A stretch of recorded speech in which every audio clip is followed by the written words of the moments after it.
Tadi sudah kita dengarkan bersama catatan dari para panelis ini belak-belakan saja, Mas. Ketika tidak linear antara pemerintah pusat dan juga pemerintah daerah, baik itu dari segi partai politik, mungkin dukungan di kursi DPRD itu bisa jadi salah satu hambatan putrinya. Mas Dito. Iya, terima kasih. Jadi tadi terkait dengan linear antara pemerintah pusat dan pemerintah daerah ya. Kalau kami memang paham bahwa gubernur adalah kepanjangan tangan dari pemerintah pusat. Namun perlu diingat bahwa Presiden kita Pak Prabowo itu memberikan teladan yang baik buat kita. Jadi beliau memberikan contoh kapan harus berkompetisi dan kapan harus bersatu. Jadi kalau menurut kami, andai kata pun Pak Andika dan Mas Hendi nanti menjadi gubernur dan wakil gubernur Jawa Tengah, saya yakin pemerintah pusat pasti akan mensupport. Karena pada dasarnya kami meyakini pemerintah pusat akan menghormati apapun keputusan masyarakat Jawa Tengah. Jadi Presiden kita sudah memberikan contoh bisa bersatu dan kami optimis. Kemudian mengenai masalah kepemimpinan, Pak Andika sudah membuktikan bahwa beliau pernah menjadi Kepala Dinas Penerangan Angkatan Darat, Komandan Pasukan Pengamanan Presiden, Pangkostrat, Kepala Staf Angkatan Darat sampai Panglima TNI. Yang mana itu memimpin jumlah pasukan yang sangat banyak dan tentu sifatnya nasional. Jadi mulai dari teritorial sampai nasional beliau sudah menguasai. Kemudian Pak Hendi, beliau adalah wali kota Semarang yang berprestasi. Kita semua di sini bisa melihat beliau mampu mengubah wajah kota Semarang dan beliau mampu menerapkan smart city dan juga smart government dan beliau banyak mendapatkan penghargaan selama memimpin kota Semarang. Jadi Pak Andika dan Mas Hendi ini sudah memberikan bukti, bukan hanya janji. Jadi ini gabungan antara leadership dan juga gabungan antara manajer. Jadi kami optimis bahwa Jawa Tengah akan maju di tangan beliau berdua. Baik, ya.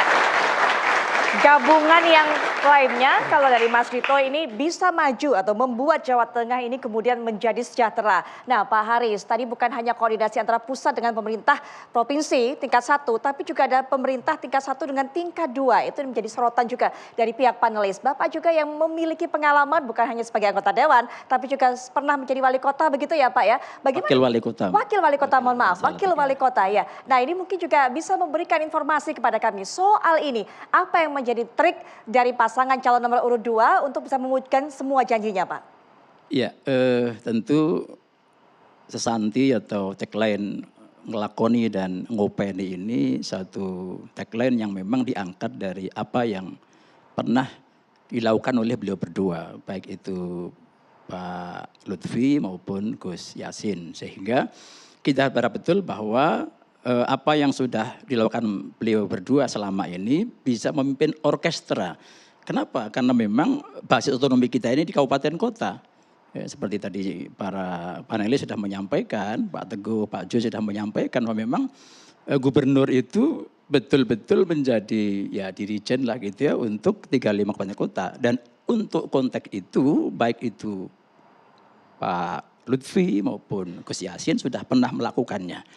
Jawa Tengah saya kira satu provinsi yang memang tidak boleh untuk coba-coba. Artinya provinsi yang secara kultural, historis itu ya epicentrum Nusantara.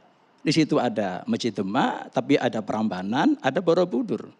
Sekaligus juga secara historis politis bahwa Jawa Tengah ini sudah sangat banyak memberikan sumbangsih pemimpin nasional.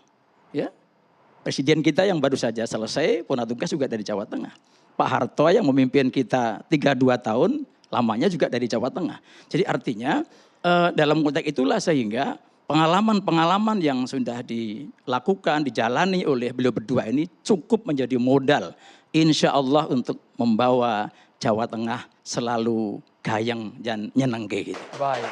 Nanti akan kami coba pertajam dengan para panelis. Tadi sudah keluar ya istilahnya Putri ya. Ngopeni, ngelakoni. Jargon dari paslon nomor 2. Tapi kami ingin konkretnya seperti apa. Catatan dari para panelis mengenai persoalan yang saat ini masih dihadapi Jawa Tengah. Sesaat lagi Putri. Betul sekali.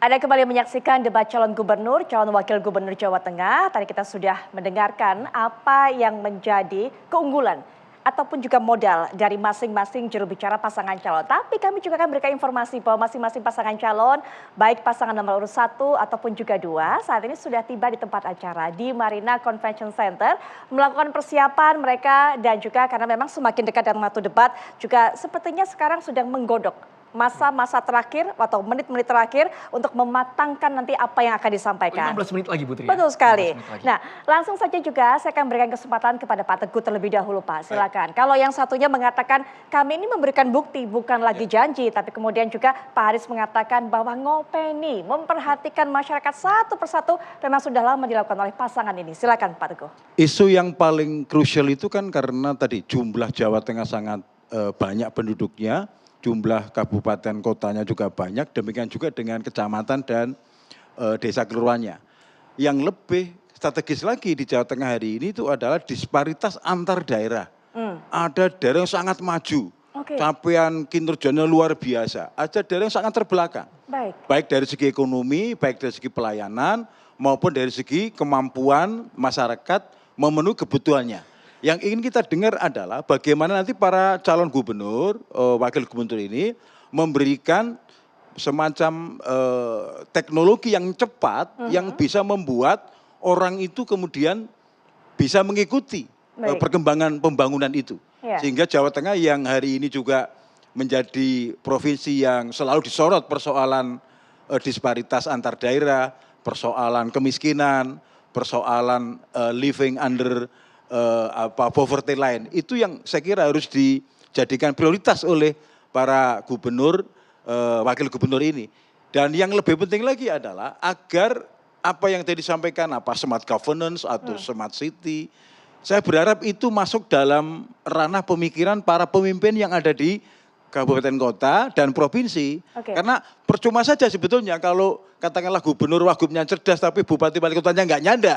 Nah ini repot ini. Saya kira Mas Haris ada di posisi itu. Pernah mengalami bagaimana pertumbuhan yang berbeda. Ada satu bupati yang bisa inovatif sekali, tapi juga ada bupati yang barangkali nggak nyambung.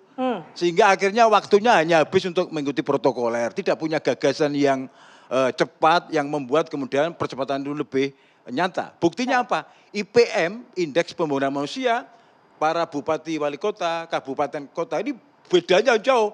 Ada yang tinggi sampai kota Salatiga cukup bagus, kota Semarang, kota Solo cukup bagus. Tapi ada yang kabupaten lain yang tertinggal jauh, di bawah jauh gitu. Nah ini saya kira yang perlu tadi apalah namanya, apakah dirijen, apakah pemimpin, atau penyelaras itu saya kira menjadi bagian penting tugas gubernur siapapun nanti yang jadi untuk memastikan bahwa no one left behind. Tidak ada kabupaten atau kota yang tertinggal jauh dari yang tempat yang lain sehingga hanya dinikmati kemajuan itu oleh beberapa wilayah. Ini saya kira yang paling supaya tidak timpang ya Pak Teguh ya.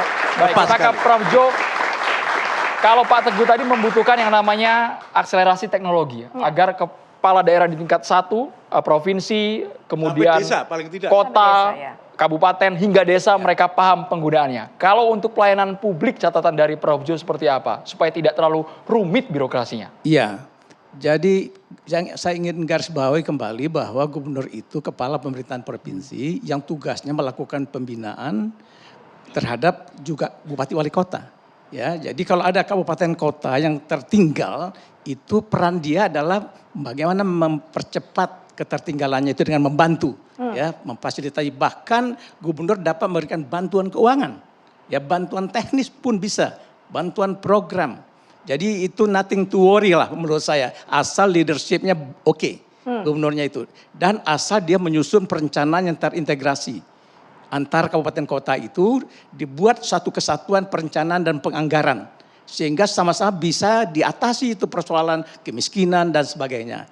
Nah satu lagi soal digitalisasi governance tadi, penggunaan pelayanan publik di Jawa Tengah termasuk lumayan ya. Karena seluruh kabupaten kotanya 35 punya mall pelayanan publik.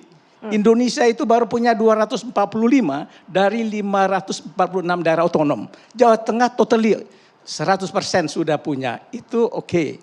Tinggal bagaimana pelayanan publik itu dibuat sinkron dan betul-betul final pelayanannya. Dan aplikasinya jangan terlalu banyak. Jadi memang ada satu aplikasi kah gitu. Ya. Nah ini sekarang ini masih silo-silo. Masing-masing aplikasinya sendiri-sendiri sehingga ongkosnya mahal. Nah itu kita tunggu nanti gubernurnya apa pikirannya tentang smart governance ini. Baik, baik. Mungkin kita mulai dari Pak Haris terlebih dahulu untuk bisa menjawab tadi. Ada gap yang cukup besar tentunya dari daerah yang kemajuannya cukup pesat dibandingkan dengan daerah lain juga yang mungkin bukan hanya tertinggal tapi jangan-jangan sampai tercecer nih Pak. Nah ini tugas dari gubernur nantinya untuk bisa menggeret ini sehingga majunya selaras, akselerasi dibutuhkan dan pemanfaatan teknologi. Silakan Pak Haris. Iya, dalam konteks tata kelola tadi Mbak, ini kan gubernur ini butuh seni dalam melakukan pengelolaan daerah. Pertama, seni komunikasi ke Jakarta dan ke daerah.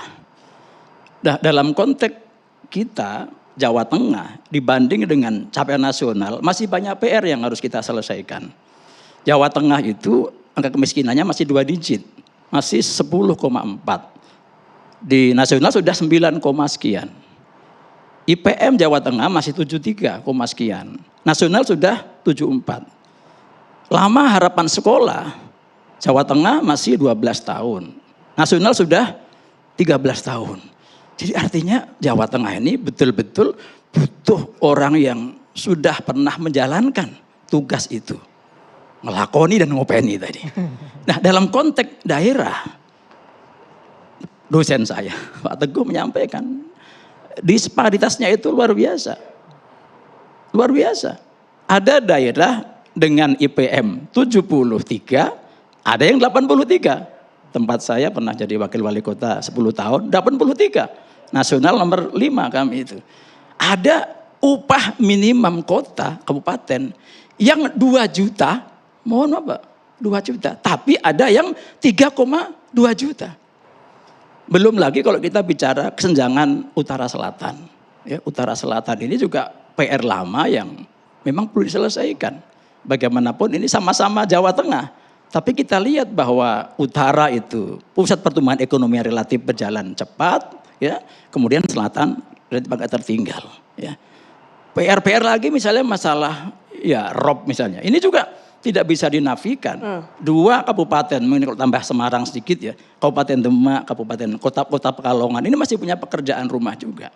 Jadi kenapa kita butuh pemimpin yang sudah punya pengalaman mengelola Jawa Tengah itu dengan harapan begitu terpilih tidak lagi belanja masalah, sudah tahu masalah dan tahu menyelesaikan masalahnya. Mas Dito harus menjawab butuh pemimpin yang sudah punya pengalaman untuk mengentaskan disparitas pertumbuhan ekonomi di Jawa Tengah. Sesaat lagi Mas Dito, kita harus jeda dulu Putri ya. Betul sekali. Nanti kita akan tunggu bagaimana Mas Dito memberikan informasi kepada kita inovasi apa kemudian yang sudah dirumuskan oleh pasangan calon nomor urut 1.